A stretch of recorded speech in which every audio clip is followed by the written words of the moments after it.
ভারত পাকিস্তান উত্তেজনার মধ্যেই নতুন বিতর্কের জন্ম দিয়েছেন ভারতের প্রধানমন্ত্রী রাজনাথ সিং। দিল্লিতে সিন্ধি সমাজ আয়োজিত এক সম্মেলনে তিনি বলেন, সিন্ধু প্রদেশ আজ ভারতের অংশ নয়, কিন্তু সীমান্ত বদলাতে পারে। একদিন এটি ভারতের অংশও হতে পারে। তার এমন মন্তব্যে কড়া প্রতিক্রিয়া জানিয়েছে পাকিস্তান। ইসলামাবাদের পররাষ্ট্র মন্ত্রণালয় এই মন্তব্যকে উস্কানিমূলক, সম্প্রসারণবাদী ও আন্তর্জাতিক আইনের পরিপন্থী বলে আখ্যা দিয়েছে।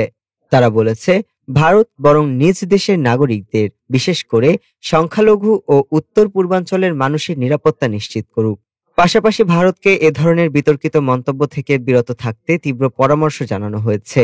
রাজনাথ সিং তার বক্তৃতায় বিজেপির প্রবীণ নেতা লালকৃষ্ণ আদভানির লেখা উদাহরণ টেনে বলেন, সিন্ধু সভ্যতা ও সংস্কৃতি ভারতের সঙ্গে গভীরভাবে যুক্ত।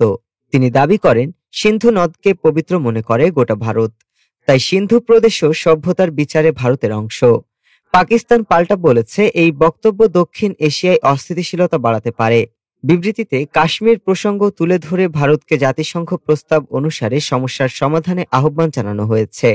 একই সঙ্গে ভারতের উত্তর পূর্বাঞ্চলে নিপীড়ন ও প্রান্তিককরণ নিয়ে উদ্বেগ প্রকাশ করেছে পাকিস্তান।